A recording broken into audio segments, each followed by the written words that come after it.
Livro, Fogo Estranho. Autor, John MacArthur. Introdução. Para a glória do seu nome. Nadab e Abiú não eram xamãs ou vendedores de óleo de cobra que se infiltraram no acampamento dos israelitas a fim de difundir as superstições dos cananeus entre as pessoas. Eles eram, em todas as coisas, aparentemente justos, homens respeitáveis e líderes espirituais piedosos. Eles eram sacerdotes do Deus único e verdadeiro, e não eram levitas de segunda classe. Nadab era o herdeiro natural ao cargo de sumo sacerdote, e Abiú era o próximo na fila depois dele. Eles eram os filhos mais velhos de Arão. Moisés era tio deles. Seus nomes encabeçam a lista dos nobres dos filhos de Israel, Êxodo 24:11. Além de Arão, eles são os únicos apontados pelo nome na primeira vez em que as Escrituras mencionam os 70 anciãos de Israel, o grupo de líderes que compartilhou a supervisão espiritual da nação hebraica, Números 11, 16 a 24. As Escrituras não os apresentam como figuras sinistras ou homens notoriamente maus, muito pelo contrário. Estes dois irmãos, juntamente com os outros 70 anciãos, receberam, no Sinai, o privilégio de subir parcialmente o monte e ver à distância como Deus conversava com Moisés, Êxodo 24, 9 a 10. O povo de Israel tinha sido instruído a ficar ao pé do monte e a ter cuidado de não subir ao monte e não tocar na sua base, Êxodo 19, 12. Enquanto Deus estava ali, falando com Moisés, se até mesmo um animal perdido se dirigisse para a base do Sinai deveria ser apedrejado ou morto a flechadas. Versículo 13. Na base do monte, todos os cidadãos israelitas podiam ver a fumaça e os relâmpagos. Mas Nadab e Abiú foram explicitamente chamados pelo próprio Senhor, que os convidou a subir e a trazer os demais anciãos. E eles viram a Deus, e depois comeram e beberam, Êxodo 24:11. Em outras palavras, Nadab e Abiú estiveram mais perto de Deus do que provavelmente qualquer outra pessoa. A nenhum outro israelita, exceto ao próprio Moisés, fora dado um privilégio tão grande. Estes homens certamente pareciam ser piedosos, líderes espirituais confiáveis e servos fiéis de Deus, pessoas de renome. Sem dúvida, praticamente todos em Israel os tinham em alta estima. E, sem dúvida, todos em Israel ficaram perplexos quando Deus subitamente atingiu Nadab e Abiú, matando-os com uma rajada de fogo sagrado. Isto ocorreu, aparentemente, no primeiro dia de serviço no tabernáculo. Arão e seus filhos foram ungidos em uma cerimônia que durou 7 dias, quando a construção do tabernáculo foi concluída. No 8º dia, Levítico 9:1, Arão apresentou a primeira oferta pelo pecado já feita no tabernáculo, e a cerimônia foi pontuada com um milagre. Saiu fogo da presença do Senhor e consumiu o holocausto e as porções de gordura sobre o altar. E, quando todo o povo viu isso, gritou de alegria e prostrou-se com o rosto em terra. Levítico 9:24. Moisés relata o que aconteceu a seguir. Nadab e Abiú, filhos de Arão, tomaram cada um o seu incensário, e puseram neles fogo, e sobre este, incenso, e trouxeram fogo estranho perante a face do Senhor, o que lhes não ordenara. Então, saiu fogo de diante do Senhor e os consumiu, e morreram perante o Senhor. E falou Moisés a Arão, isto é o que o Senhor disse. Mostrarei a minha santidade naqueles que se cheguem a mim e a serei glorificado diante de todo o povo. Porém Arão se calou. Levítico 10, 1 a 3, Almeida Revista e Atualizada. O mais provável é que Nadab e Abiú pegaram o fogo de alguma outra fonte que não o altar de bronze e o usou para acender seus incensários. Lembre que o próprio Deus incendiou o altar com fogo do céu. Aparentemente Nadab e Abiú tinham enchido seus incensários com fogo feito por eles, ou brasas de alguma fogueira no acampamento de Israel. A real origem de onde eles obtiveram o fogo não é mencionada, e isso também não é importante. A questão é que eles usaram outra coisa que não o fogo que o próprio Deus acendera. A ofensa deles pode parecer insignificante para alguém acostumado a esse tipo de negligência, a adoração autoindulgente pela qual a nossa geração é conhecida. Eles também podem ter bebido, e talvez tenham se embriagado o suficiente para se equivocarem. Levítico 10:9 parece sugerir que este foi o caso.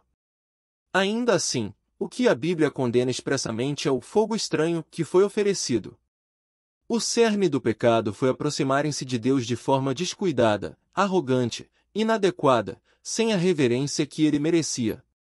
Eles não o trataram como santo nem exaltaram o seu nome diante do povo. A resposta do Senhor foi rápida e mortal.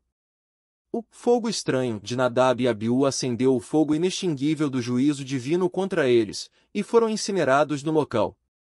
Este é um relato preocupante e assustador, e tem implicações óbvias para a igreja contemporânea.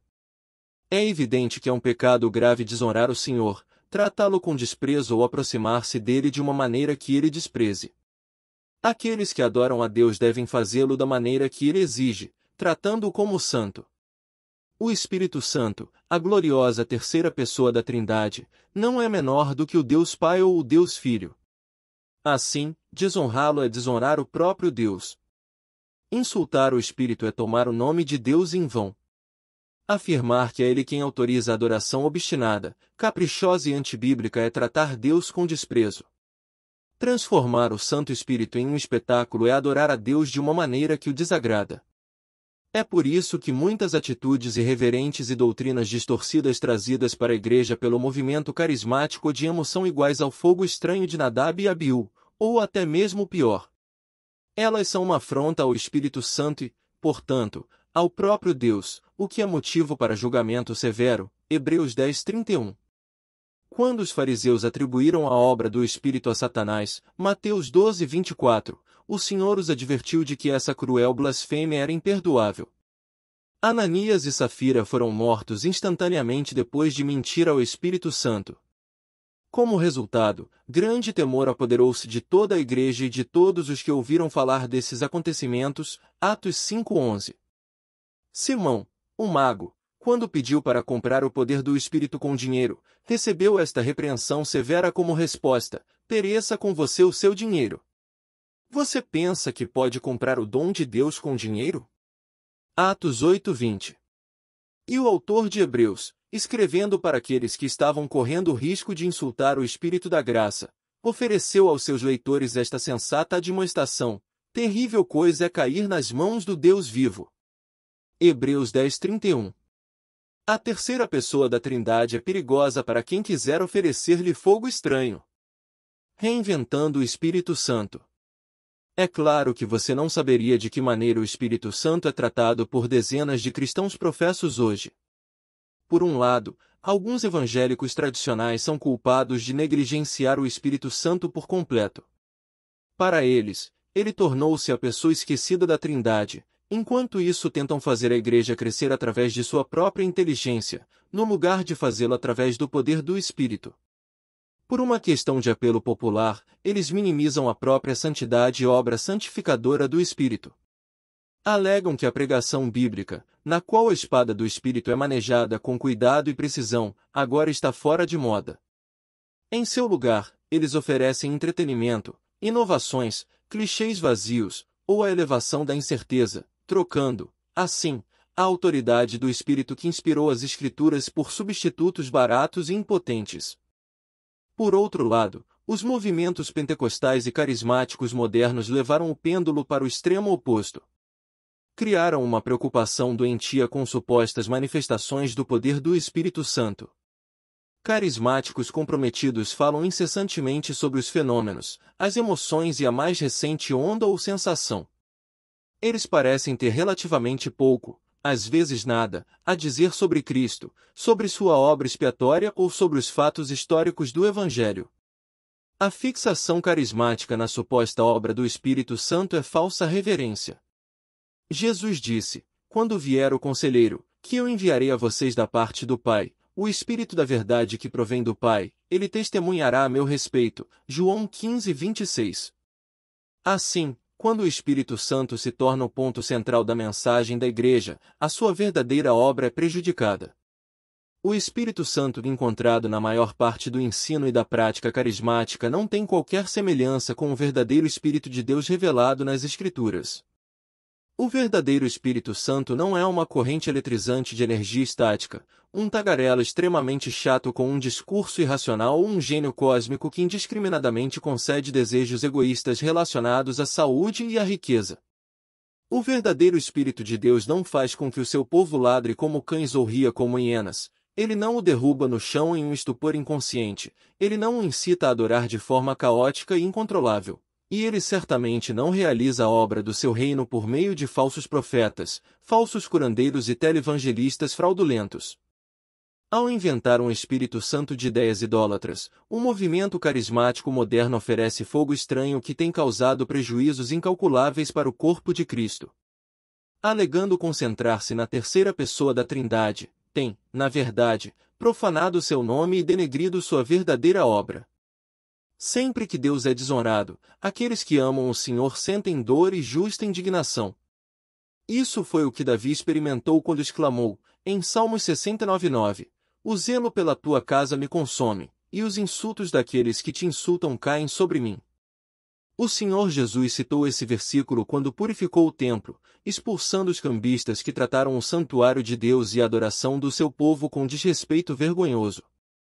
Há muito tempo que sinto um peso semelhante em resposta às formas deploráveis com que o Espírito Santo é caluniado, maltratado e mal interpretado por muitos dentro dos círculos carismáticos. É um triste toque de ironia que aqueles que afirmam estar mais focados no Espírito Santo sejam, na realidade, os que mais o ofendem, entristecem, insultam, deturpam, extinguem e desonram. Como fazem isso? Atribuindo-lhe palavras que ele não disse, atos que ele não realizou, fenômenos que ele não produz, experiências que não têm nada a ver com ele. Eles ousadamente fixaram o nome dele naquilo que não é sua obra. Na época de Jesus, os líderes religiosos de Israel, blasfemando, atribuíram a obra do Espírito Santo a Satanás, Mateus 12:24. O movimento carismático moderno faz o inverso, atribuindo a obra do diabo ao Espírito Santo. Os exércitos de Satanás de falsos mestres, marchando ao ritmo de seus próprios desejos ilícitos, propagam seus erros de bom grado. Eles são vigaristas espirituais, malfeitores, trapaceiros e charlatães. Podemos ver um desfile interminável deles simplesmente ligando a televisão. Judas o chamou de nuvem sem água, ondas bravias e estrelas errantes, para as quais estão reservadas para sempre as mais densas trevas. Versículo 13. No entanto, eles afirmam ser anjos de luz, ganhando credibilidade para suas mentiras invocando o Espírito Santo, como se não houvesse nenhuma penalidade a pagar por esse tipo de blasfêmia. A Bíblia deixa claro que Deus pede para ser adorado por quem ele realmente é. Da mesma forma que ninguém pode honrar o Pai a não ser que o Filho também seja honrado, é igualmente impossível honrar o Pai e o Filho enquanto se desonra o Espírito. No entanto, diariamente, milhões de carismáticos oferecem louvor a uma imagem evidentemente falsa do Espírito Santo. Eles se tornaram semelhantes aos israelitas de Êxodo 32, que obrigaram Arão a modelar um bezerro de ouro, enquanto Moisés estava ausente. Os israelitas idólatras alegaram estar orando ao Senhor, versículos 4-8, mas, ao invés disso, estavam adorando uma falsificação grotesca, dançando em torno dela com um descontrole desonroso, versículo 25. A resposta de Deus à desobediência foi rápida e severa. Antes que o dia terminasse, milhares foram condenados à morte. Esta é a questão, não podemos dar a Deus a forma que gostaríamos. Não podemos moldá-lo à nossa própria imagem, de acordo com as nossas próprias especificações e fantasias. No entanto, isso é o que muitos pentecostais e carismáticos têm feito.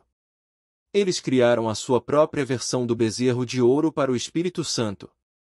Jogaram sua teologia no fogo da experiência humana e adoraram o falso espírito que surgiu, desfilando diante dele com gestos estranhos e comportamento desenfreado. Enquanto movimento organizado, eles têm persistentemente ignorado a verdade sobre o Espírito Santo e, com uma temerária liberdade, criado um falso espírito na casa de Deus, desonrando a terceira pessoa da Trindade, no próprio nome dela. Um cavalo de Troia da corrupção espiritual. Apesar do grave erro teológico, carismáticos procuram aceitação dentro do evangelicalismo tradicional. E os evangélicos têm sucumbido em sua maioria a essas exigências, respondendo com os braços estendidos e um sorriso acolhedor. Ao fazer isso, o evangelicalismo tradicional involuntariamente convidou um inimigo para o acampamento. Os portões foram abertos para um cavalo de Troia de subjetivismo, experimentalismo, comprometimento ecumênico e heresia. Aqueles que se comprometem dessa forma estão brincando com fogo estranho e se colocando em grave perigo. Quando o movimento pentecostal começou, no início de 1900, foi em grande parte considerado uma seita pela teologia conservadora. Via de regra, ele foi isolado e contido dentro de suas próprias denominações. Mas, na década de 1960, o movimento começou a se espalhar pelas principais denominações, implantando-se em igrejas protestantes que tinham abraçado o liberalismo teológico e já estavam mortas espiritualmente. O início da renovação carismática é geralmente atribuído à Igreja Episcopal de São Marcos, em Van Nuys, Califórnia. 2 semanas antes da Páscoa, em 1960, seu pároco, Dennis Bennett, anunciou que tinha recebido o batismo pentecostal do Espírito Santo. Bennett revelou que ele e um pequeno grupo de paroquianos haviam realizado reuniões secretas por algum tempo, durante as quais praticavam o falar em línguas. Líderes episcopais liberais ficaram menos entusiasmados com o anúncio do pastor Bennett. Na verdade, Bennett foi logo desligado da igreja de Van Nuys. Mas ele permaneceu na igreja episcopal e acabou chamado para ser pastor em uma igreja urbana em Seattle. Essa igreja imediatamente começou a crescer, e o neopentecostalismo de Bennett gradualmente se espalhou e se enraizou em várias outras congregações espiritualmente sedentas. Até o final da década, as principais igrejas desesperadas e moribundas ao redor do mundo abraçaram a doutrina carismática e experimentaram um crescimento numérico como resultado. O experimentalismo emocional do pentecostalismo trouxe uma centelha a outras congregações que estavam estagnadas, e na década de 1970, o movimento de renovação carismática estava começando a ganhar verdadeira força. Na década de 1980, 2 professores do Seminário Teológico Fuller, uma escola evangélica tradicional que tinha abandonado seu compromisso com a inerrância bíblica no início da década de 1970, começaram a promover ideias carismáticas em sala de aula. O resultado foi denominado a terceira onda, à medida que a teologia pentecostal e carismática infiltrava-se no evangelicalismo e no movimento independente da igreja. As consequências desse controle carismático foram devastadoras. Na história recente, nenhum outro movimento tem feito mais para prejudicar a causa do Evangelho, distorcer a verdade e sufocar a articulação da sã doutrina. A teologia carismática transformou a igreja evangélica em uma fossa de erro e terreno fértil para os falsos mestres. Ela propaga uma adoração distorcida por meio do emocionalismo desenfreado, da oração poluída com sons inarticulados secretos, da verdadeira espiritualidade contaminada com o misticismo antibíblico e de uma fé corrompida, transformando-a em uma força criativa para expressar desejos mundanos existentes. Ao elevar a autoridade da experiência sobre a autoridade das Escrituras, o movimento carismático destruiu o sistema imunológico da Igreja, concedendo livre acesso, sem crítica, a todas as formas imagináveis de ensino e prática herética. Falando francamente, a teologia carismática não fez nenhuma contribuição para a verdadeira teologia ou interpretação bíblica, ou melhor, ela representa uma mutação que se desvia da verdade. Como um vírus mortal, ganhando acesso à igreja para manter uma conexão superficial com certas características do cristianismo bíblico, no final ela sempre corrompe e distorce a sã doutrina. A degradação daí resultante, como uma versão doutrinal do monstro de Frankenstein, é um híbrido medonho de heresia, êxtase e blasfêmia, desajeitadamente vestido com os restos esfarrapados da linguagem evangélica 7. Ela se autodenomina cristã, mas na realidade é uma farsa, uma falsa forma de espiritualidade que se transforma continuamente à medida que se move aleatoriamente em espiral de um erro para o outro. Em gerações anteriores, o movimento pentecostal carismático teria sido rotulado como heresia. Contrariamente, ele é agora a mais dominante, agressiva e visível tendência desse dito cristianismo no mundo. Ele alega representar a forma mais pura e poderosa do Evangelho. No entanto, proclama principalmente um evangelho de saúde e riqueza, uma mensagem totalmente incompatível com as boas novas das Escrituras. Ele ameaça a todos que se opõem à sua doutrina acusando-os de entristecer, apagar, resistir e até mesmo blasfemar contra o Espírito Santo. No entanto, nenhum movimento arrasta o nome dele pela lama com maior frequência ou audácia. A inacreditável ironia é que aqueles que mais falam sobre o Espírito Santo geralmente negam sua verdadeira obra. Eles atribuem todos os tipos de tolices humanas a ele, enquanto ignoram o verdadeiro propósito e poder de seu ministério: libertar os pecadores da morte, dar-lhes a vida eterna, regenerar-lhes os corações, transformar-lhes a natureza, capacitar-lhes para a vitória espiritual, confirmar-lhes o lugar na família de Deus, interceder por eles segundo a vontade divina, selar-lhes de forma segura para a sua glória eterna, e prometer levá-los à imortalidade no futuro. Promulgar uma noção corrompida do Espírito Santo e de sua obra nada mais é que blasfêmia, porque o Espírito Santo é Deus. Ele deve ser exaltado, honrado e adorado. Junto com o Pai e o Filho, ele deve ser glorificado em todos os momentos, por tudo que ele é e por tudo que ele faz. Ele deve ser amado e engrandecido por aqueles em quem habita. Mas, para que isso ocorra, ele deve ser adorado verdadeiramente. Como devemos, então, responder? Este é o momento de a Igreja Evangélica tomar uma posição e recuperar um foco apropriado sobre a pessoa e obra do Espírito Santo. A saúde espiritual da Igreja está em jogo. Nas últimas décadas, o movimento carismático se infiltrou no evangelicalismo tradicional e explodiu no cenário mundial a uma velocidade alarmante. É o movimento religioso que mais cresce no mundo.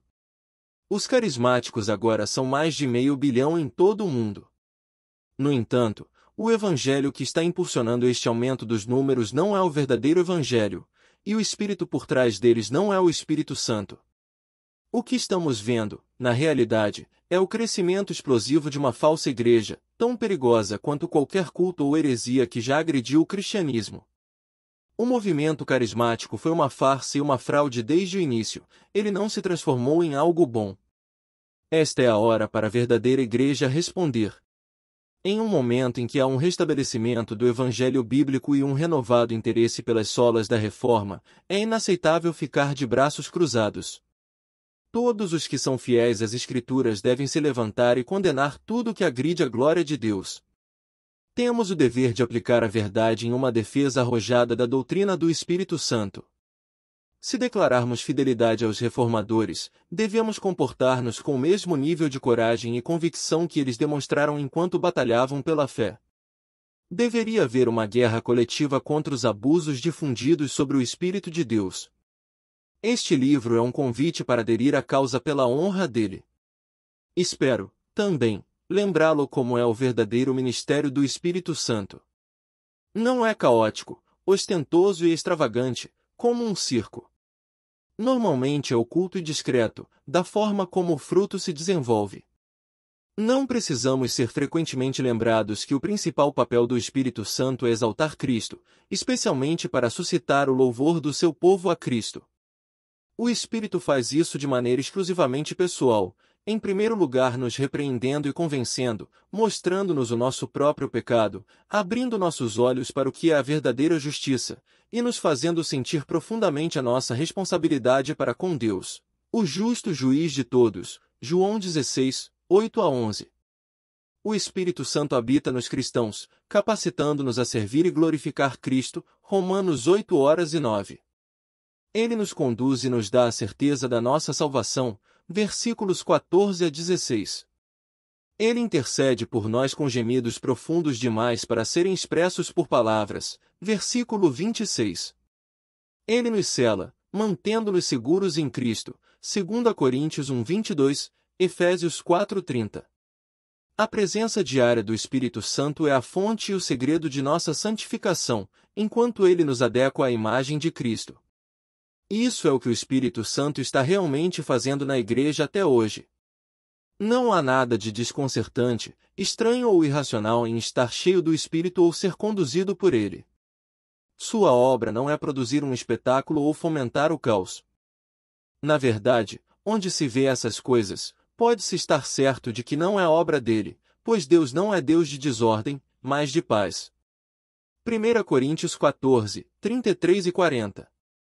O fruto que o Espírito de Deus produz é amor, alegria, paz, paciência, amabilidade, bondade, fidelidade, mansidão e domínio próprio. Contra essas coisas não há lei. Gálatas 5, 22 a 23. Minha oração é para que, ao ler este livro, o próprio Espírito lhe dê uma compreensão clara de seu verdadeiro ministério em sua própria vida, que você possa abraçar uma perspectiva bíblica sobre o Espírito Santo e seus dons, e que se recuse a ser enganado pelas muitas falsificações espirituais, as falsas doutrinas e os falsos milagres que disputam nossa atenção hoje. Só lhe deu glória. Parte 1. Confrontando a falsa renovação. Capítulo 1. Ridicularizando o Espírito. O editorial de um site de notícias africano recentemente chegou à minha mesa. Ao lê-lo, fiquei impressionado pela sua honestidade contundente e perspicácia.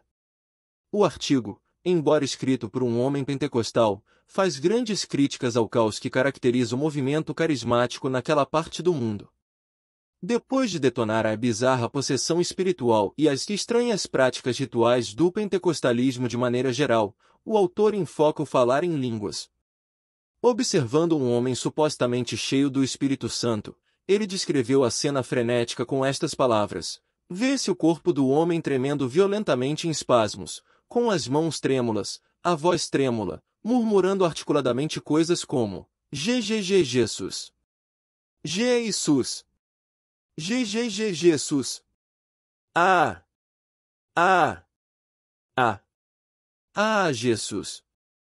Em seguida segue gaguejando um pouco ao falar em línguas, shlababababa, jajeibalika, uma síndrome que o psicólogo americano Peter Brent chama de fixação do renovado, e um observador estigmatiza como um hino pentecostal. Só recentemente um ministro de uma igreja ortodoxa perguntou se o possesso sacerdote de Vodou diz xiribobobobó em um gaguejo pausado sobre o seu negro espanador que ele segura, e os possessos renovados cristãos emitem shlababeabashlabalika sobre a sua Bíblia. Qual a diferença entre eles? A pergunta retórica é deixada zumbindo nos ouvidos do leitor. O autor continua com a exposição pungente de um culto em uma igreja pentecostal, convidando seus leitores a assistirem à oração de alguns possuídos. Alguns, especialmente as mulheres, começam a saltar sobre uma perna como gafanhotos que foram soltos, e outras rolam no chão, derrubando bancos e cadeiras. Ordem e disciplina, estes foram levados pelo vento, dando lugar a um pandemônio turbulento, uma confusão de ruídos. Incrédulo, ele faz a pergunta óbvia: pode ser esta maneira bíblica de servir a Deus? Mais uma vez, a pergunta retórica permanece sem resposta. Em seguida, ele narra a história de uma reunião de oração pentecostal realizada apenas algumas semanas antes, em que uma mulher, cheia do Espírito, caiu em êxtase e derrubou um menino que estava falando em línguas. Depois de colidir com os bancos, o menino levantou-se, cuidando do lábio que estava sangrando, e lamentou-se em sua própria língua. Por quê? O incidente suscita mais questões sem respostas. Nosso autor se pergunta por que o espírito que fala em línguas, em uma fração de segundo, deixa os lábios ensanguentados e fala em dialeto nativo. Porém, o mais importante que ele quer saber é: como poderia o Espírito Santo ser responsável por esse tipo de confusão? Como ele mesmo diz, na verdade, este incidente suscitou dúvidas nos espectadores e visitantes ansiosos. Como foi que o Espírito Santo que estava em alguém derrubou o Espírito Santo que estava em outra pessoa de modo que a feriu? O Espírito Santo se tornou agora um pugilista ou um boxeador, dançando como nos velhos tempos de Cassius Clay, para dar um nocaute? Todos ficaram perplexos. A perplexidade é compreensível. Certamente o Espírito de Deus não feriria um dos seus. Mas essa constatação força-os a um dilema impossível. Se o Espírito Santo não está por trás do entusiasmo, então quem está? Embora esse relato específico venha da África, a descrição geral feita por ele poderia ser aplicada a congregações pentecostais e carismáticas em qualquer parte do mundo. As questões levantadas pelo autor do editorial são as perguntas que todo cristão deve se fazer, especialmente aqueles que fazem parte de igrejas carismáticas. Por que a versão moderna do falar em línguas tem um paralelo com práticas do culto pagão? Como pode um Deus de ordem ser honrado por confusão e desordem? Será que o Espírito Santo realmente leva as pessoas a caírem como pinos de boliche? Por que o movimento carismático transformou o Espírito Santo em algo que ele não é? E, o mais importante, o que acontece com as pessoas quando percebem que não é ele quem está por trás da histeria? Desonrando o Espírito. É profundamente irônico que um movimento supostamente dedicado a honrar e enfatizar o ministério do Espírito Santo na verdade o trata com desprezo e condescendência despreocupadamente. Na prática, os carismáticos parecem muitas vezes reduzir o Espírito de Deus a uma força ou a um sentimento. Suas estranhas práticas e suas reivindicações exageradas fazem com que ele pareça uma farsa ou uma fraude. A soberana glória de sua santa pessoa é trocada várias vezes pelo invólucro vazio da imaginação humana. O resultado é um movimento cujos líderes de maior visibilidade, os televangelistas, os que curam com a fé, os profetas autoproclamados e os pregadores da prosperidade, com ousadia invocam o seu nome, ao mesmo tempo em que o arrastam para a lama. O número de fraudes e escândalos que continuamente ocorrem no mundo carismático é impressionante. J. Lee Grade, editor colaborador da revista Charisma, reconheceu na Christianity Today que o mundo carismático foi abalado no seu cerne nos últimos anos por uma série de líderes de destaque que se divorciaram ou tiveram falhas morais. Muitos carismáticos que eu conheço estão preocupados com isso, e eles sentem que é tempo de profunda introspecção, arrependimento e uma rejeição ao superficial cristianismo celebridade que tem caracterizado grande parte do nosso movimento. Uma das afirmações fundamentais do ensino carismático é que os carismáticos têm acesso a um poder espiritual santificador que não está disponível a todo cristão. Aqueles que tiveram a experiência carismática foram batizados com o Espírito, eles dizem, e isso, de maneira sobrenatural, confere obediência, promove a santidade e produz o fruto do Espírito. Se suas alegações fossem verdadeiras, os carismáticos deveriam estar produzindo líderes de renome à semelhança de Cristo no lugar de exibicionismo. Falhas morais, fraude financeira e escândalos públicos seriam comparativamente raros no movimento. Mas carismáticos dominam a lista dos pastores, celebridades e televangelistas que trouxeram desgraça para o nome de Cristo ao longo das últimas 3 décadas, de Jim Baker e Jimmy Savard Tartar até Ted Haggard e Todd Bent. Um item intitulado Lista de Escândalos envolvendo cristãos evangélicos, no site popular Wikipédia, identificou 50 ilustres líderes de igreja envergonhados publicamente. O artigo indiscriminadamente rótula o grupo de evangélico, mas, pelo menos, 35 dos listados são de origens pentecostais e carismáticas. Um item da Wikipédia pode não ser confiável para ser utilizado como rótulo doutrinário, mas serve como um barômetro preciso de percepção do público. Quando os líderes carismáticos falham, seja por falha moral ou impropriedade financeira, é a reputação evangélica que fica manchada. Mais importante ainda, o nome de Cristo é manchado, e o Espírito de Deus, desonrado. Doutrinas e comportamentos bizarros tornaram-se tão comuns dentro do movimento carismático que dificilmente continuam virando manchete. Práticas antibíblicas, como falar de forma incompreensível, cair de costas no chão, rir descontroladamente, ou contorcer-se no chão, são vistas como evidências necessárias de que o Espírito está atuando.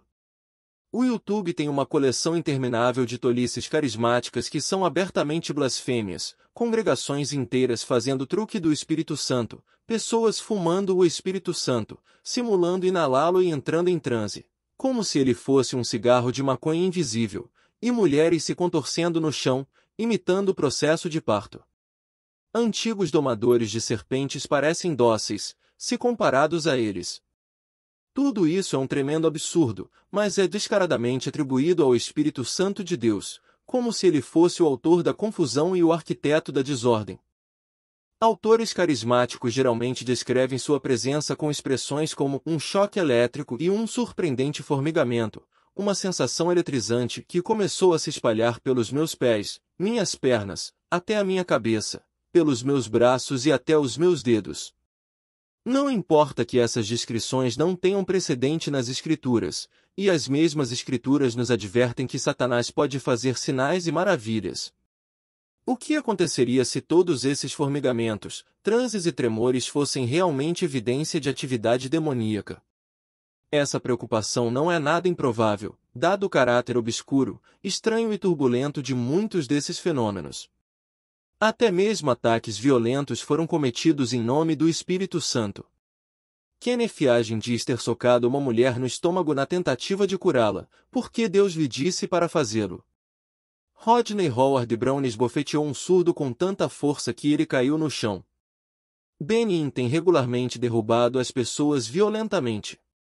Às vezes ele faz isso como que por magia, sacudindo seu paletó ou a sua mão para elas. Outras vezes, ele as empurra para trás com uma força considerável.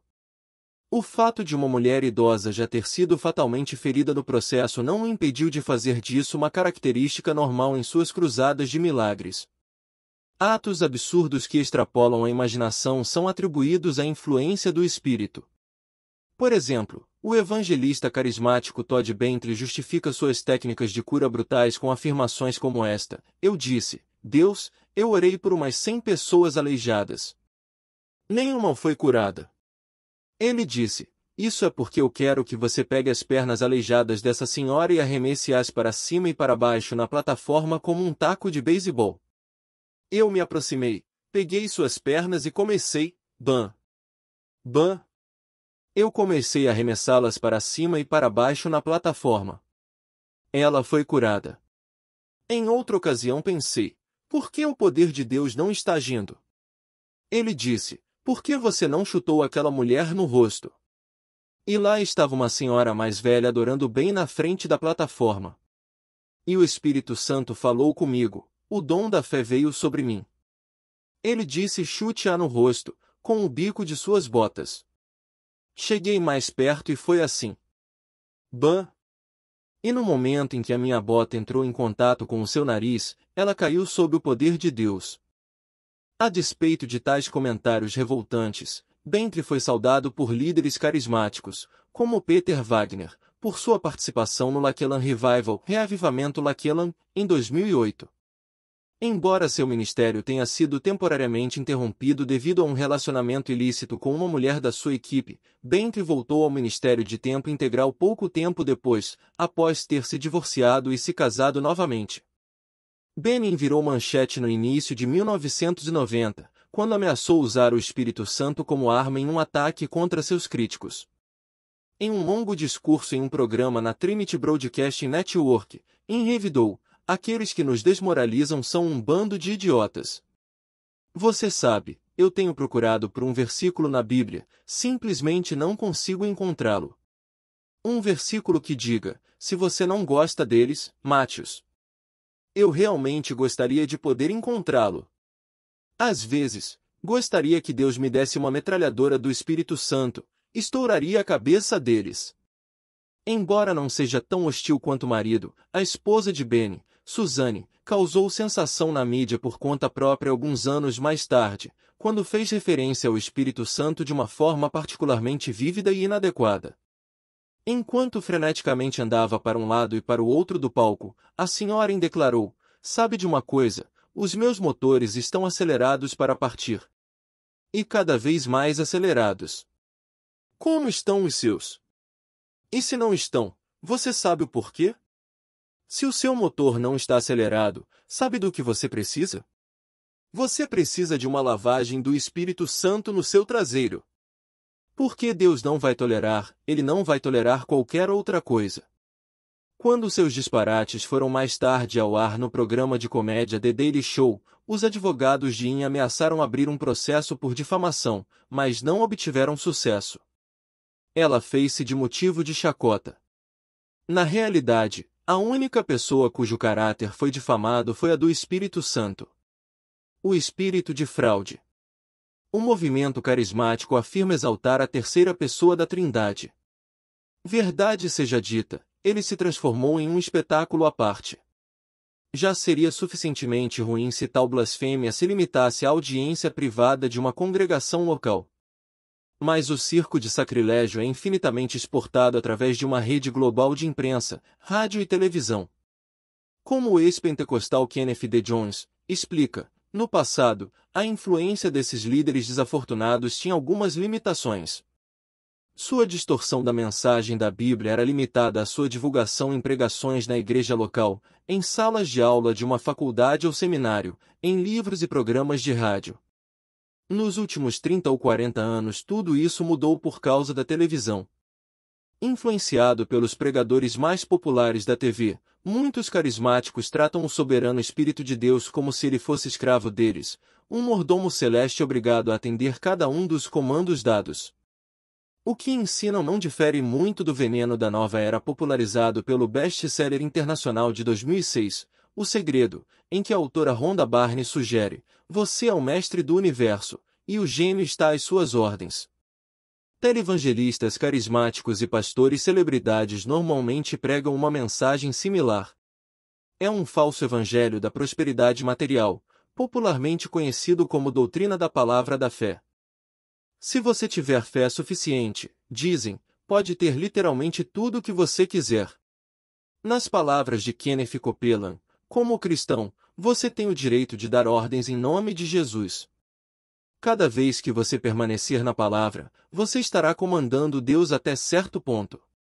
Fred Price exorta seus seguidores a não serem tímidos ou contidos no que eles exigem de Deus. Se você tiver que falar, se for da tua vontade, ou seja feita a tua vontade se tiver que falar isso, então está chamando Deus de insensato, porque foi Ele mesmo que nos disse para pedir. Se Deus vai me dar o que Ele quer que eu tenha, então não importa o que eu peça. Essa ramificação do movimento carismático é de longe a maior e de mais visibilidade, a mais influente e de maior crescimento na categoria dos carismáticos. Simplificando, os pregadores da palavra da fé representam a direção atual deste vasto movimento. E a doutrina da prosperidade que ensinam nada tem a ver com o verdadeiro evangelho de Jesus Cristo. Eles estão promovendo superstição grosseira misturada com falsas doutrinas extraídas de vários gnósticos e seitas metafísicas, disfarçadas com termos e símbolos cristãos. Isso não é o cristianismo autêntico. Para as centenas de milhões de pessoas que abraçam a teologia da palavra da fé e o evangelho da prosperidade, o Espírito Santo é relegado a um poder quase mágico pelo qual o sucesso e a prosperidade são alcançados. Como um autor observou, ao cristão é ordenado usar Deus, enquanto a verdade do cristianismo bíblico diz exatamente o contrário: Deus usa o cristão. A palavra da fé ou a teologia da prosperidade vê o Espírito Santo como um poder a ser colocado em uso quando o cristão quiser. A Bíblia ensina que o Espírito Santo é uma pessoa que capacita o crente a fazer a vontade de Deus. Eloquentes televangelistas corajosamente prometem saúde interminável e riqueza para todos os que têm fé suficiente, e o mais importante, a todos os que enviam o seu dinheiro. Programa após programa, as pessoas são incentivadas a plantar uma semente, com a promessa de que Deus vai milagrosamente torná-las ricas em troca. Isso é conhecido como o plano da semente da fé, assim chamado por Oral Roberts, o pioneiro fundamental na utilização da televisão para difundir a doutrina carismática. Muitos televangelistas carismáticos e curandeiros da fé usam o plano da semente da fé de Roberts ou algo similar para manipular os espectadores a contribuir com mais do que realmente podem doar. Paul Crouch, fundador e presidente da Trinity Broadcasting Network, é um dos mais ferrenhos defensores da doutrina. Plante uma semente significativa, escreveu Crouch, em uma carta para levantamento de fundos, à TBN em 2011. Doe integralmente esperando o retorno glorioso que Jesus prometeu. Uma última observação: nomeie sua semente, sair da dívida, trabalho, casa, marido, esposa, ou o que você deseja de Deus. Outra carta terminava com estas palavras: sei que os preços do gás e de tudo mais estão muito altos, mas lembre-se das palavras de Jesus: dai e será dado a vós o ponto. A mensagem não é nada sutil. Um artigo publicado no Los Angeles Times resume o método de Crouch desta forma: o pastor Paul Crouch chama isso de economia das ofertas a Deus, E aqui está como ela funciona. As pessoas que doam à Trinity Broadcasting Network de Krauss colherão bênçãos financeiras de um Deus grato. Quanto mais elas dão à TBN, mais ele lhes dará. Estar falido ou endividado não é desculpa para não preencher um cheque. Na verdade, esta é a oportunidade ideal.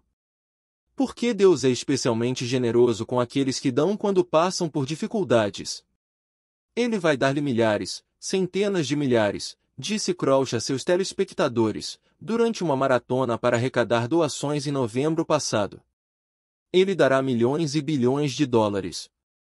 Para Krauss e outros no topo deste esquema de pirâmide, a teologia da prosperidade funciona perfeitamente. Os espectadores enviam bilhões de dólares, e, quando não há retorno sobre o investimento, Deus é o único responsabilizado. Ou as pessoas que enviaram dinheiro são acusados de algum defeito em sua fé, quando o procurado milagre não se materializa.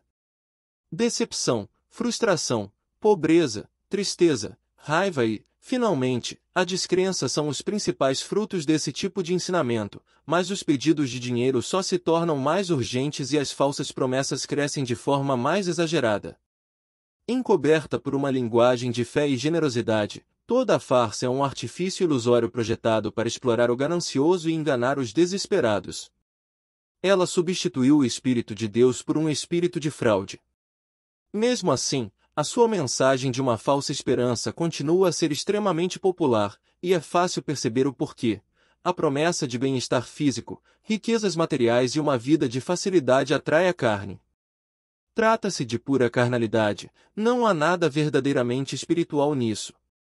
Pregadores da prosperidade mais moderados, como Joel Osteen, temperam seus sermões com sutileza e um sorriso. Mas a mensagem subjacente ainda é a mesma: Deus está aqui para tornar nossos sonhos realidade. Michael Horton diz isso de forma sucinta. Osteen representa uma variedade do deísmo moralista, terapêutico, que, em versões menos extremas, parece caracterizar tanto a religião popular na América hoje. Basicamente, Deus está lá por você e pela sua felicidade.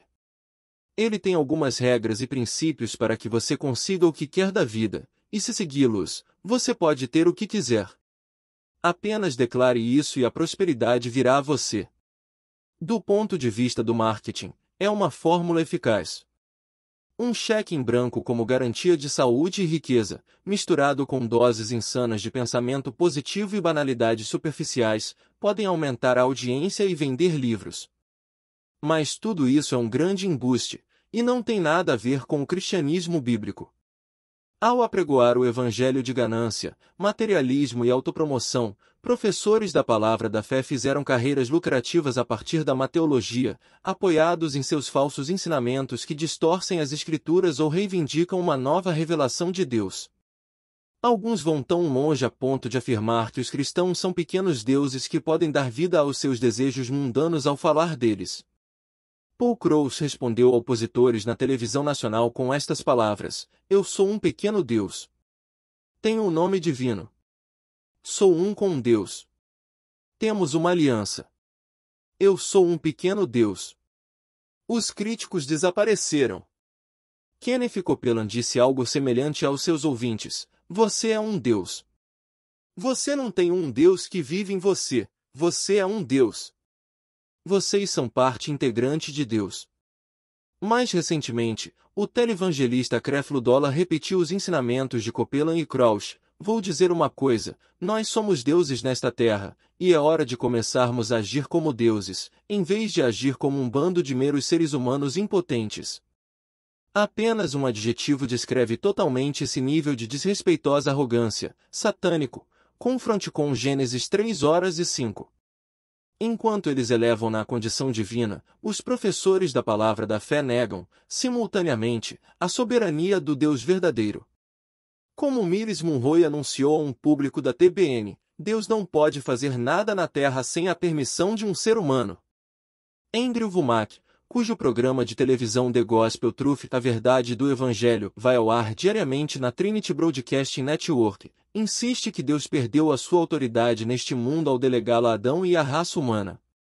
Como resultado, O Espírito Santo foi impotente para trazer Jesus à existência física, ele foi obrigado a esperar até que os participantes humanos estivessem dispostos a tornar a encarnação possível, ao pronunciar corretamente as palavras de fé. Em uma transmissão de 2009, Womack disse a seus telespectadores: a razão para Jesus ter levado 4.000 anos para entrar em cena foi porque levou 4.000 anos para Deus encontrar um número suficiente de pessoas que se renderiam a Ele, a quem falaria, e a quem entregaria as palavras que precisavam ser ditas, palavras inspiradas por Deus, para criar o corpo físico do Senhor Jesus. O Espírito Santo usou essas palavras e engravidou Maria. Este é um ensino herético, sem fundamento algum nas Escrituras. Ele vem direto da imaginação distorcida do orador. Pior ainda, ele descaradamente rebaixa o Espírito Santo, como se Deus precisasse da ajuda de pessoas pecadoras para enviar seu Filho a este mundo. Exemplos como esses poderiam ser multiplicados muitas vezes.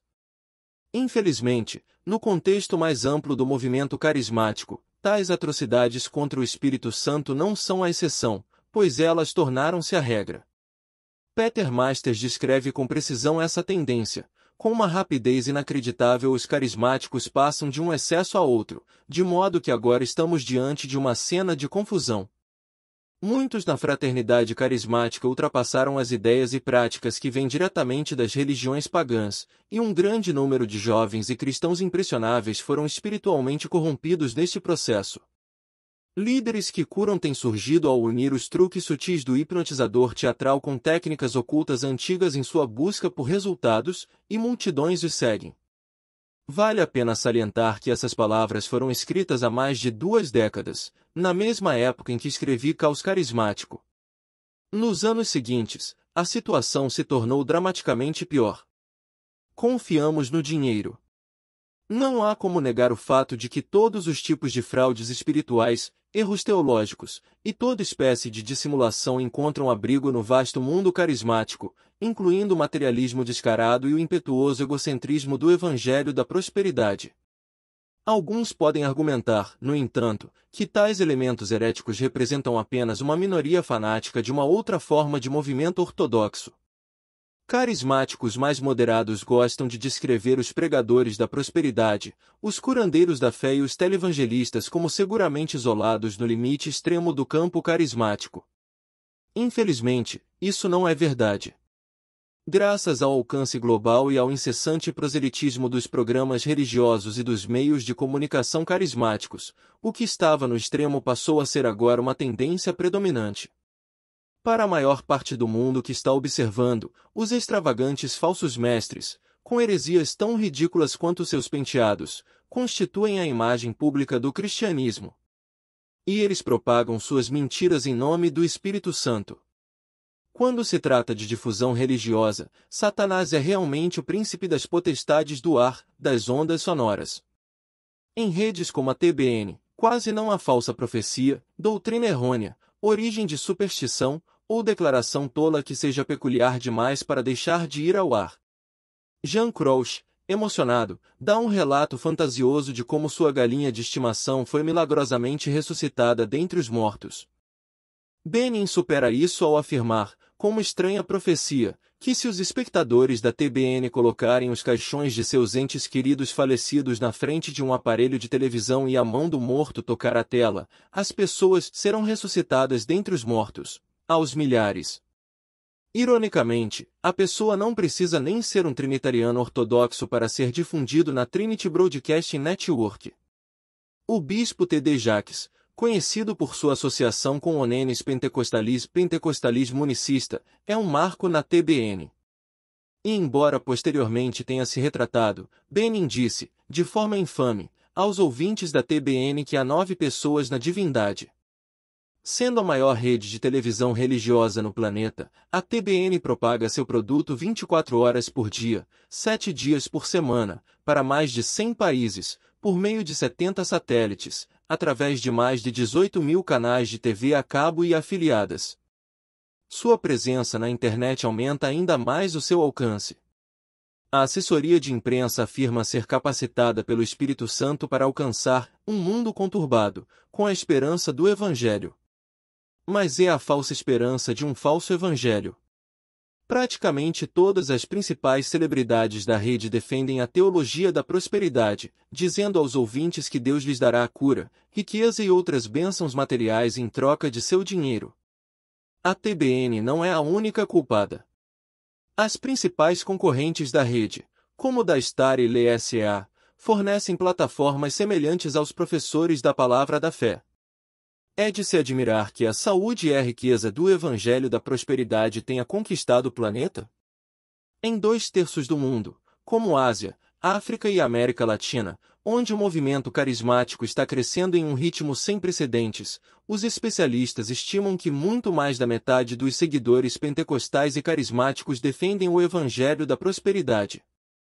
Como John T. Allen explica, talvez o elemento mais controverso da perspectiva pentecostal seja o assim chamado Evangelho da Prosperidade, que significa a crença de que Deus recompensará aqueles com fé suficiente com a prosperidade material e com saúde física.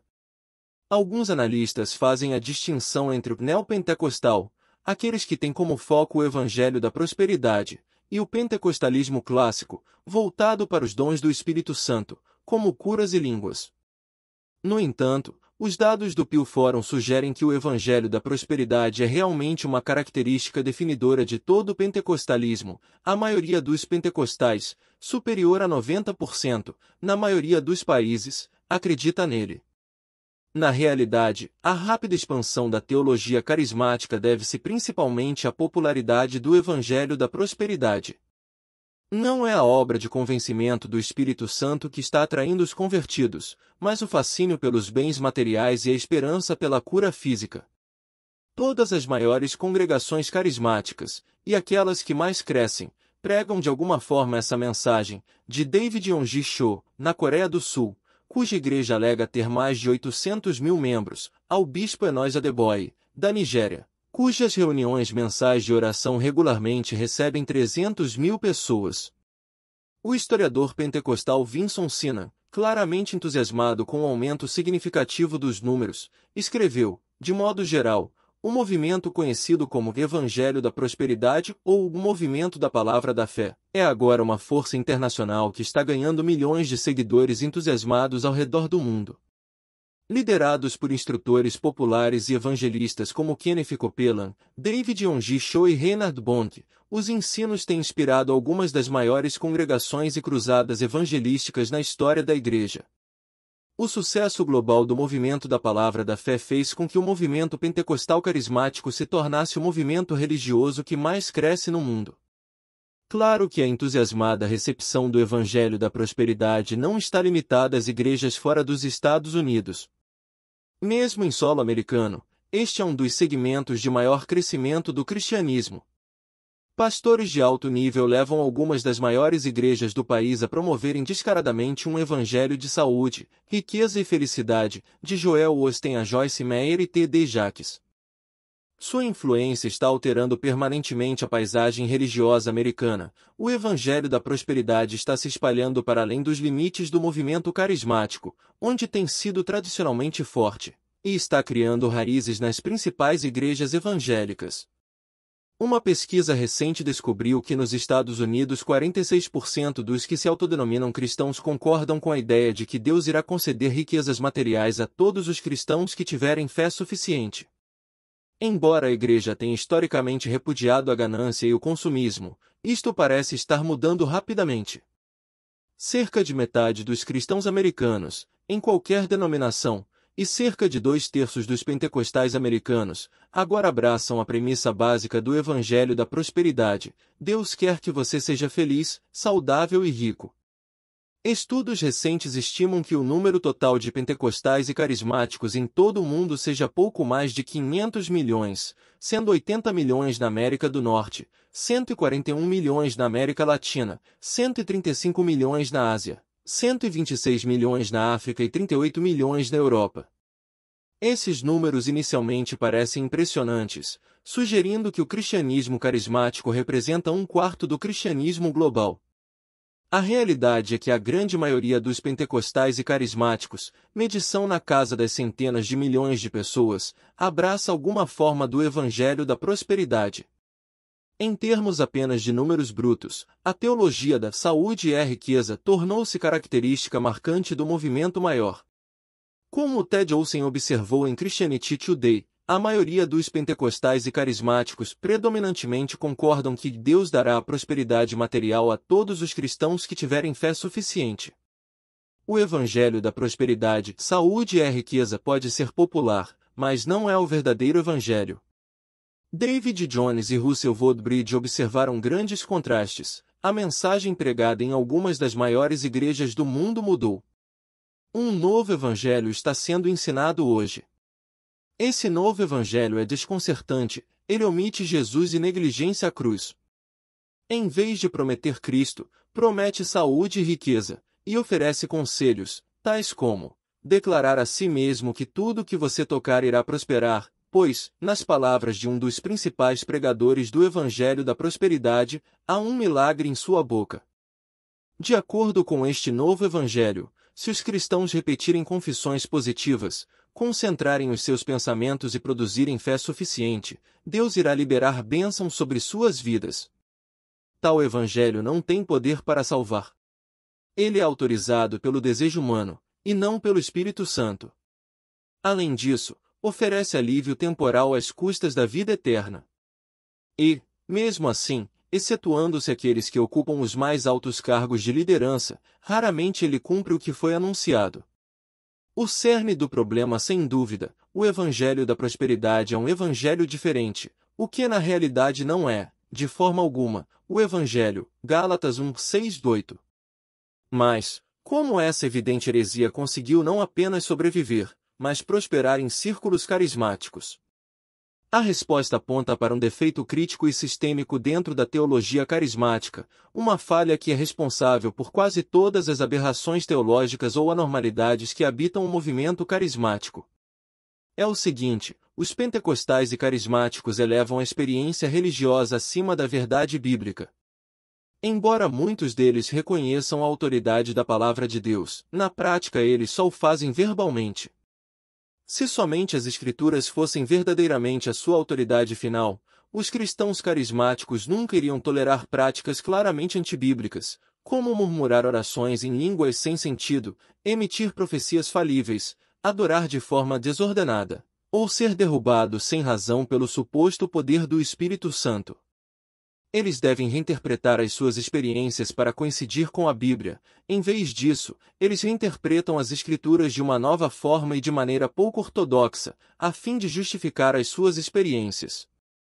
Como resultado, qualquer ensinamento ou prática bizarra pode ser legitimado, especialmente quando uma nova revelação de Deus, convenientemente autêntica como tendo a aprovação divina.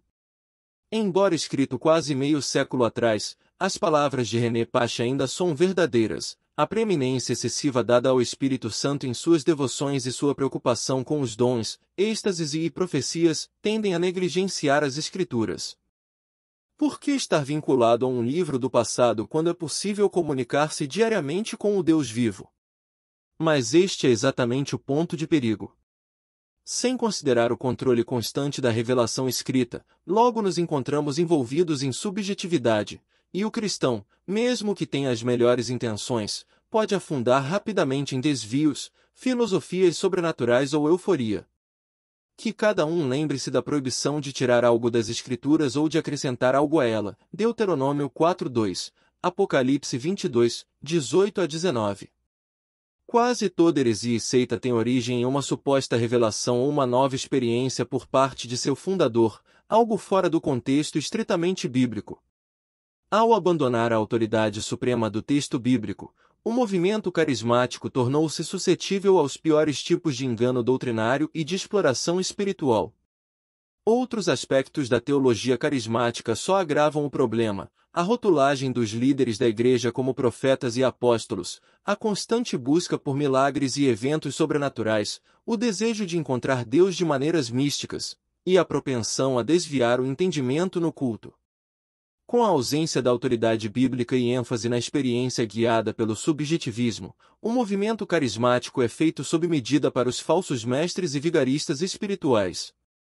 Mesmo aqueles que descaradamente são blasfemos enquanto pregadores da prosperidade, sentem-se acolhidos dentro de suas fronteiras. Tão preocupante quanto eles, as constantes manobras que acontecem dentro dos círculos carismáticos são apenas sintomas dessa questão mais profunda. Na verdade, eu acredito que é a elevação da experiência sobre a autoridade das Escrituras que entristece e humilha o Espírito Santo, mais do que qualquer coisa. Foi o Espírito que inspirou a palavra de Deus, 2 Pedro 1, 19 a 21, e que iluminou a sua verdade nos corações de seu povo, 1 Coríntios 2, 10 a 15. Assim, é uma afronta descarada à sua autoridade reivindicar uma experiência de seu poder que vai contra a sua palavra.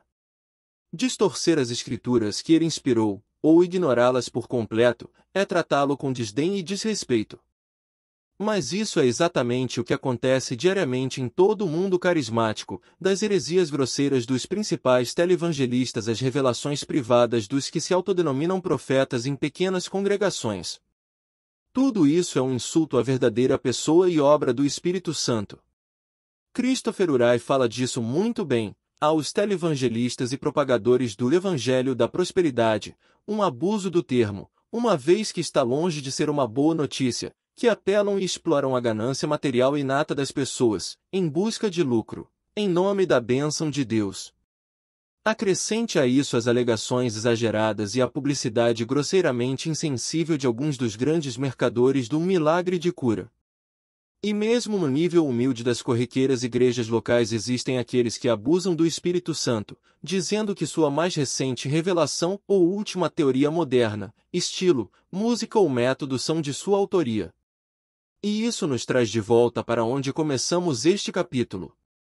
É profundamente irônico que o movimento mais preocupado em ressaltar o Espírito Santo seja, de fato, aquele que o trata com o maior desprezo e arrogância. Capítulo 2. Uma nova obra do Espírito? Era o início do século XX, nas primeiras horas da manhã do dia de Ano Novo de 1901. Um grupo de alunos de uma escola bíblica havia se reunido horas antes para o culto de oração da véspera do Ano Novo. Mas, apesar de ter passado muito da meia-noite, eles ainda estavam lá, buscando fervorosamente experimentar a presença e o poder do Espírito Santo. Todos eles, desesperadamente, esperavam por algo surpreendente. Ao longo das semanas anteriores, os alunos tinham estudado intensamente partes do livro de Atos. Eles estavam particularmente interessados no que o registro apostólico ensinava sobre o batismo no Espírito Santo, uma experiência que, de acordo com a tradição wesleyana professada, acreditavam que ocorre após a conversão.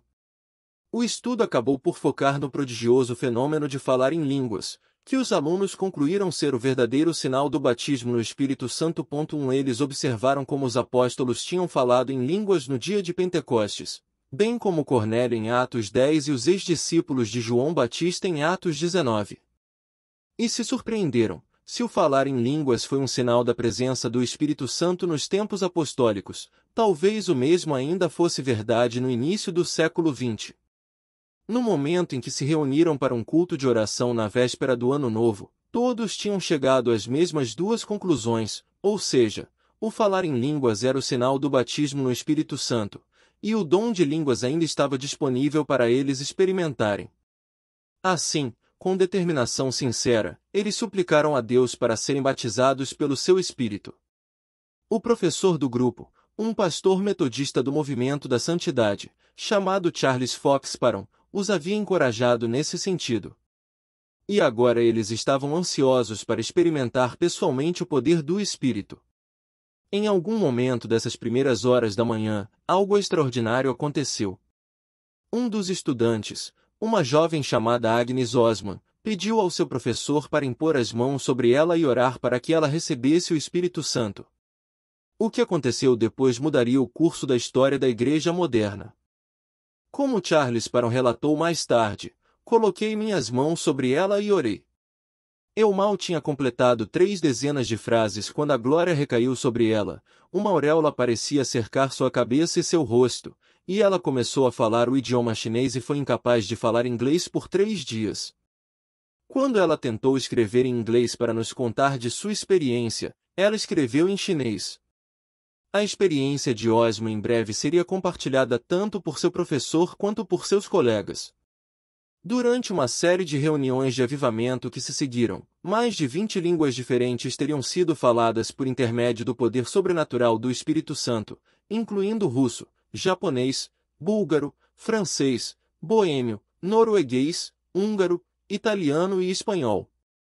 O próprio Charles Spurgeon afirmou falar em sueco, bem como em outros idiomas.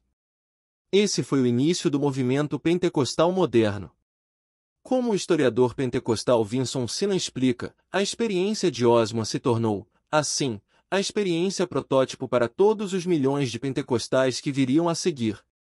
Uma década depois, mais de 50.000 pessoas experimentaram o mesmo fenômeno que Agnes Osmo. O entusiasmo continuou a crescer rapidamente, especialmente na costa oeste dos Estados Unidos, onde um outro aluno de Parham, um homem chamado William J. Seymour, de modo semelhante, promoveu o falar em línguas como sinal do batismo no Espírito Santo. Ninguém poderia ter imaginado como uma simples reunião de oração em uma pequena escola bíblica no Kansas mudaria o mundo. Pouco mais de um século depois, os movimentos pentecostais e neopentecostais cresceriam para incluir mais de 500 milhão de seguidores carismáticos. Um novo Pentecostes? Os primórdios do pentecostalismo podem parecer sobrenaturais e até um pouco românticos. Charles Spurgeon nomeou seu novo movimento de um movimento da fé apostólica, e ele alegou que suas experiências constituíram um novo Pentecostes. Ele e seus alunos estavam convencidos de que tinham recebido o Espírito Santo, da mesma forma como os apóstolos na época de Atos 2. Suas experiências, em 1901, foram a centelha que acendeu o fogo do movimento carismático moderno. Outras investigações, no entanto, questionam seriamente a legitimidade das alegações de Spurgeon em pelo menos 3 frentes. Em primeiro lugar, há versões conflitantes sobre a história, até mesmo a dos principais participantes envolvidos. Como mencionado acima, Spurgeon afirmou que Osman não falou em inglês durante 3 dias após a sua experiência, mas Osman relatou que orou em inglês depois de apenas um dia. Spurgeon afirmou ainda que a experiência de Osman ocorreu na véspera do Ano Novo, enquanto Osman insistiu que aconteceu no dia do Ano Novo. Embora Spurgeon tenha assumido o crédito por direcionar seus alunos ao livro de Atos antes de sua histórica reunião de oração, Osman contradiz essa alegação, afirmando que não fez parte de qualquer estudo bíblico feito por Spurgeon antes de ter a experiência de falar em línguas. Na verdade, ela diz que Spurgeon indicou Atos 2 aos alunos, em resposta às suas perguntas sobre sua própria experiência glossolárica.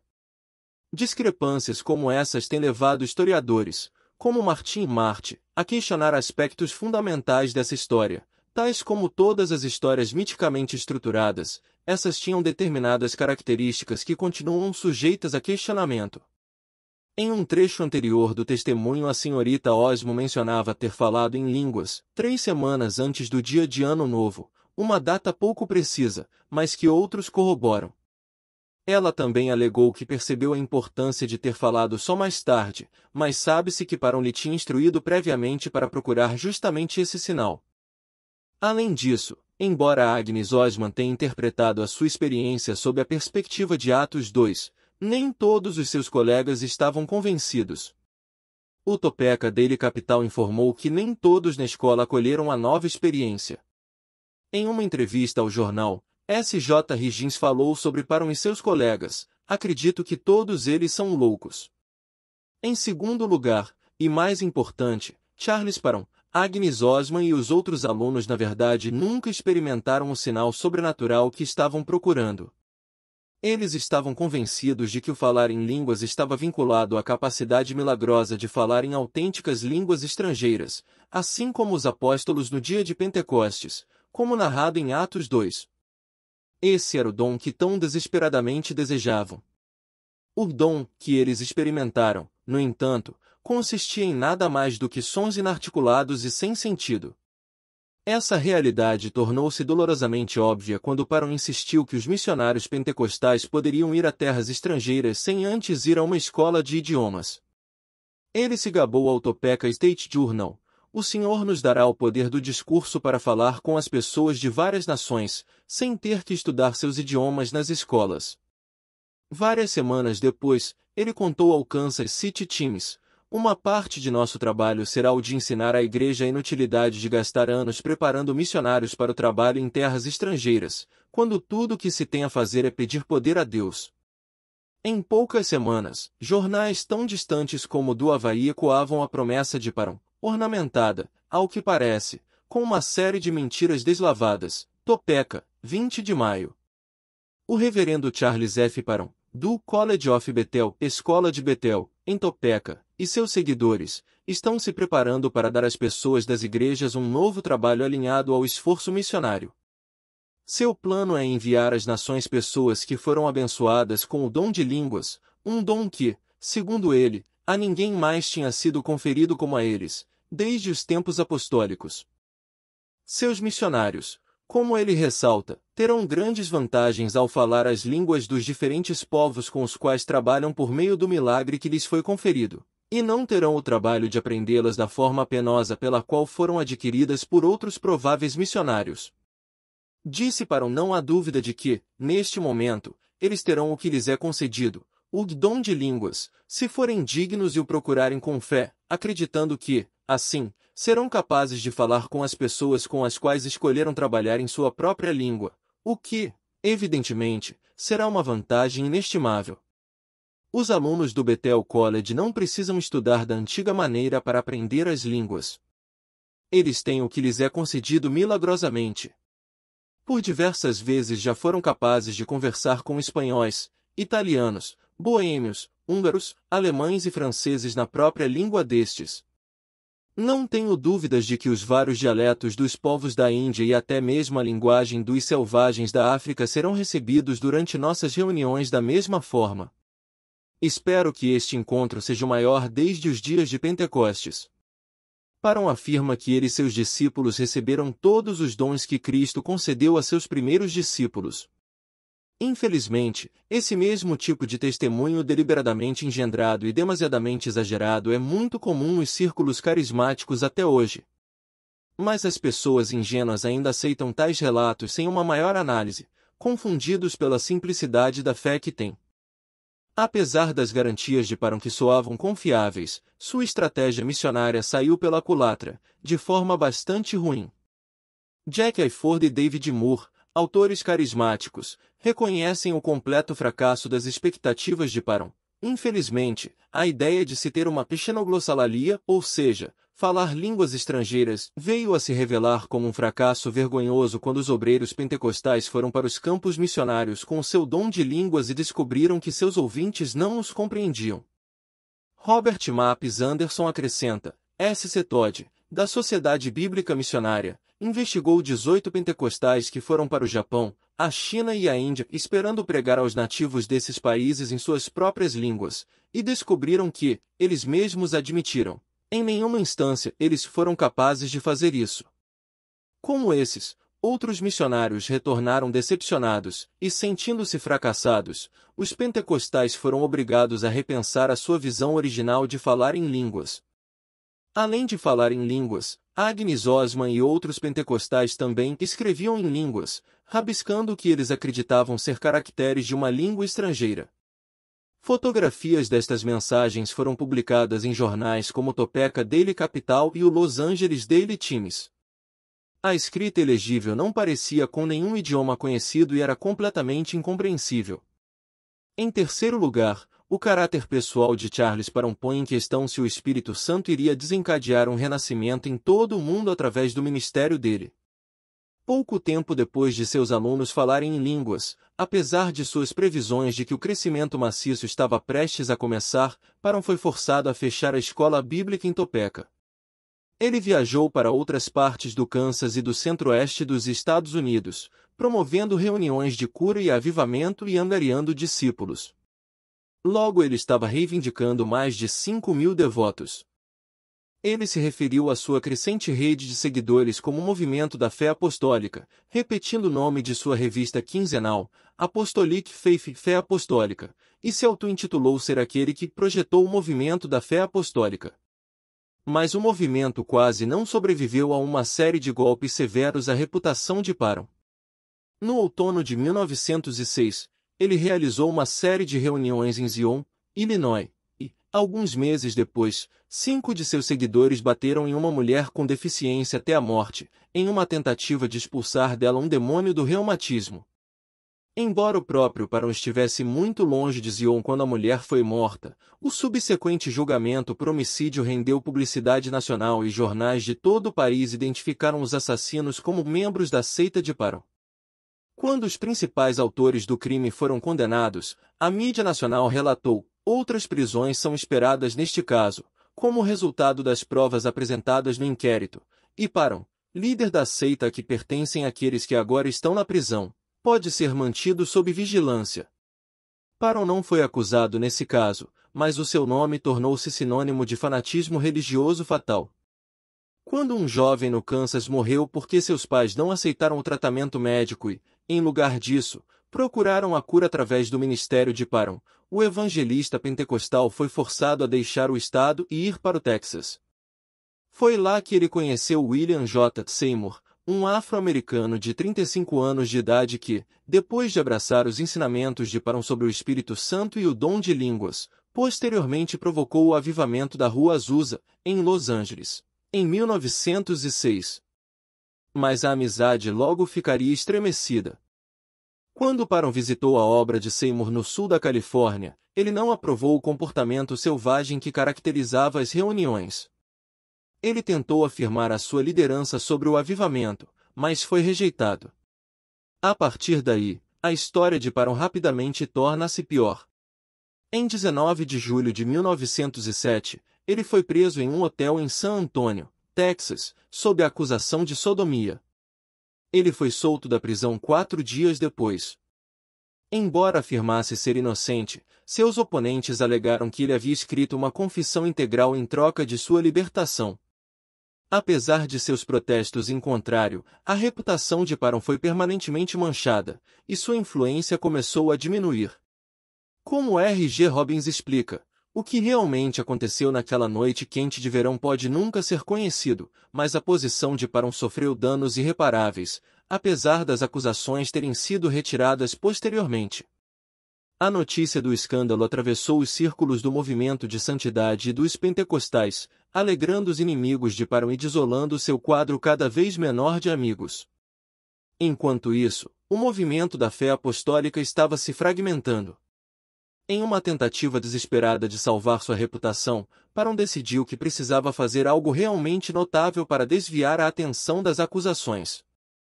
Ele começou uma campanha de arrecadação de fundos para uma expedição à Terra Santa, em que prometeu encontrar tanto a Arca de Noé quanto a perdida Arca da Aliança. Mas a viagem terminou antes de começar.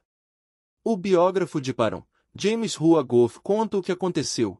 Depois de divulgar o plano para a imprensa e captar recursos suficientes, Parham viajou para Nova York em dezembro de 1908, a fim de embarcar em um navio a vapor para Jerusalém. Mas a sua passagem para o Oriente Médio nunca foi comprada. Parham voltou para casa em Kansas, em janeiro de 1909 com dinheiro emprestado por um amigo. Desanimado, ele explicou aos seus seguidores que tinha sido assaltado pouco depois de chegar em Nova York e não teve a oportunidade de comprar sua passagem. Como a maioria dos pregadores filiados ao movimento de santidade na época, Parham foi atraído para doutrinas que estavam à margem, novas, radicais ou totalmente heterodoxas.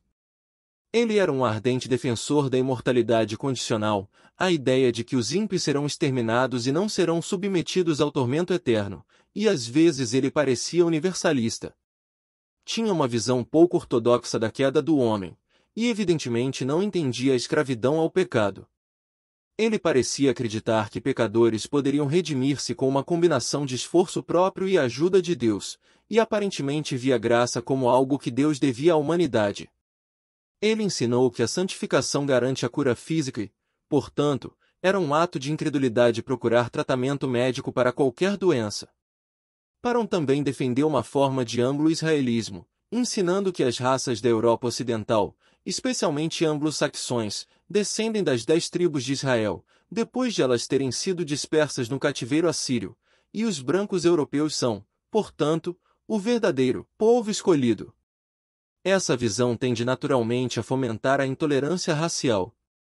Na verdade, com o passar do tempo, Charles Parham se tornou, cada vez mais, um defensor declarado da segregação racial. Em uma ocasião, ele afirmou que Deus inundou o mundo com o dilúvio como resposta ao casamento interracial. O sermão, intitulado Creation and Formation, Criação e Formação, foi publicado em 13 de agosto de 1905, em uma edição do Houston Daily Post. Nas palavras do próprio Parham, assim começou a lamentável miscigenação de raças, razão pela qual o dilúvio foi enviado como punição, e, em seguida, os filhos de tais uniões foram acompanhados por pragas e doenças incuráveis até a terceira e a quarta geração. É o momento para pôr fim aos casamentos mistos entre brancos, negros e índios da América, pois devastação e doenças em breve limparão o sangue mestiço da face da terra. Depois de visitar a Rua Azusa em 1906, e ser rechaçado por seus excessos emocionais, Parham protestou contra isso. Mas o seu antagonismo também denunciou um racismo inerente. Usando rudes insultos raciais, Parham denunciou mulheres brancas que conviviam com homens negros no culto da Missão Azusa, e lamentou que homens e mulheres e brancos e negros se ajoelhassem juntos e ficassem um ao lado do outro. Essa loucura, ele acusava, seguia a obra Azusa em toda parte. Até o final de sua vida, Parham apoiou abertamente a Ku Klux Klan, elogiando publicamente a organização em 1927. Resumindo as visões racistas de Parham, Frederick Harris observa que o fundador teológico do pentecostalismo, Charles Parham, simpatizava com a Ku Klux Klan, era responsável pela segregação racial que os alunos sofriam em sua escola bíblica em Topeka, pregava contra a mistura de raças, e acreditava que anglo-saxões eram a raça dominante. Não surpreende que escândalos e vergonha persistissem em acompanhar o caminho de Parham e deteriorassem a sua reputação. Outros dentro de círculos pentecostais logo começaram a se distanciar de seu fundador. Junto com as preocupações sobre a gestão financeira, suas doutrinas excêntricas e atitudes racistas, Parham se tornou uma vergonha para o movimento pentecostal enquanto este crescia nas primeiras décadas do século XX. Mas, gostemos ou não, pentecostais contemporâneos, e, por extensão, todos os carismáticos, são associados a Charles Parham enquanto arquiteto teológico do movimento. Como Anthony Tisselton explica, Charles Parham é amplamente reconhecido como o fundador do pentecostalismo clássico.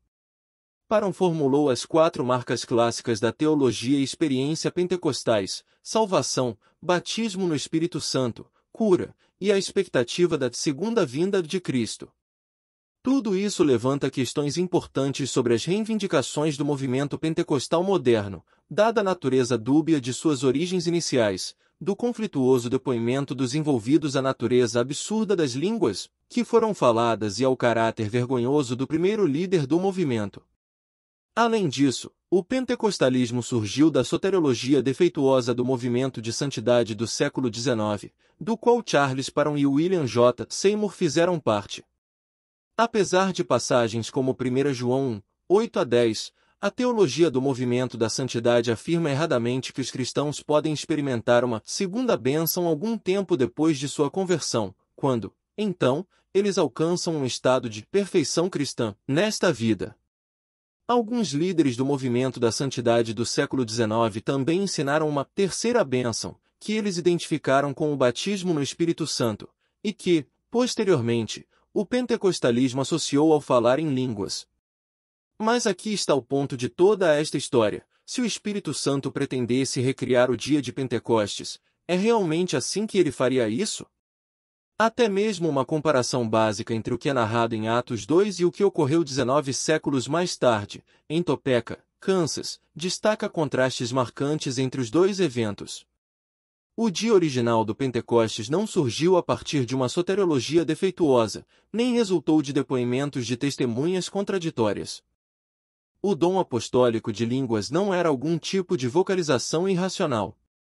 Em vez disso, os apóstolos milagrosamente falaram em autênticas línguas estrangeiras que nunca tinham aprendido, Atos 2, 9-12. Além disso, o poder do Espírito não era apenas demonstrado na pregação fervorosa deles, mas também ficou evidente no caráter divino que tinham, enquanto o Espírito continuou a santificá-los enquanto viveram. O novo Pentecostes do movimento carismático não poderia ter sido mais diferente. Ele cresceu a partir da soteriologia deficiente do movimento da santidade, que foi marcado por testemunhos inconsistentes, produziu falsas experiências religiosas, e foi iniciado por um líder espiritual vergonhoso. Tais fatores colocam em sérias dúvidas a sua legitimidade. Uma abordagem do novo pensamento? Na mesma época em que Charles Spurgeon conduzia seus alunos a buscar as línguas como sinal do batismo no Espírito Santo, outro ministro americano estava incentivando seus seguidores a usar a confissão positiva para falar de seus desejos existentes. O que eu confesso, eu possuo. Esse slogan, que foi popularizado pelos pregadores da Palavra da Fé posteriormente, foi cunhado pela primeira vez por Essex William Kenyon, um educador e pastor da Igreja Batista Livre, que viveu de 1867 a 1948. Embora criado em uma família metodista, Kenyon tornou-se batista por influência do popular evangelista A. J. Gordon. Mas Kenyon também foi exposto aos cultos metafísicos do século XIX, e permitiu que esses erros manchassem sua teologia. Em 1892 ele participou do Emerson College of Oratory Universidade Emerson de Oratória, em Boston, no qual se especializou na formação de palestrantes para os cultos de ciências metafísicas, em especial, o novo pensamento metafísico. O novo pensamento teve origem na geração anterior, por meio dos ensinamentos de Phineas P. Kimby, um filósofo da Nova Inglaterra, hipnotizador e curandeiro, que ensinou que as realidades físicas poderiam ser manipuladas e controladas através de meios mentais e espirituais. Os ensinamentos do novo pensamento enfatizavam que uma inteligência superior ou força divina estava presente em toda parte, que os seres humanos possuíam uma natureza divina, que eles poderiam usar suas mentes para alterar a realidade física, e que, ao pensar corretamente, poderiam libertar-se da doença e da pobreza. As ideias de Kimby foram popularizadas por seus seguidores, incluindo Mary Baker Eddy, que incorporou os ensinamentos do novo pensamento nos cultos da ciência cristã. Depois de deixar o Emerson College, Kenyon pastoreou várias igrejas batistas. Em 1898, ele deu início ao Bethel Bible Institute, Instituto Bíblico Bethel, em Spencer, Massachusetts. Atuou como presidente do Instituto até 1923, quando renunciou em meio a um turbilhão de controvérsias que nunca se tornaram públicas. Ao deixar Massachusetts, ele foi para o oeste, estabelecendo-se por vários anos no sul da Califórnia antes de se mudar para Seattle, Washington, no início de 1930. Lá ele fundou a Igreja Batista Nova Aliança, estabelecendo o Seattle Bible Institute, Instituto Bíblico Seattle, e transmitindo seus ensinamentos através do programa de rádio Kenyon's Church of the Air. Ele não era um pentecostal, mas em seus últimos anos ele visitou reuniões pentecostais e foi convidado para falar no famoso Angelus Temple, James Semple McPherson, em Los Angeles. Apesar de ter morrido logo após o fim da Segunda Guerra Mundial, muitos dos proeminentes reavivalistas da cura dos anos do pós-guerra foram claramente influenciados por ele e citaram seu trabalho. Fim do livro à mostra. Adquira o livro completo. Link na descrição.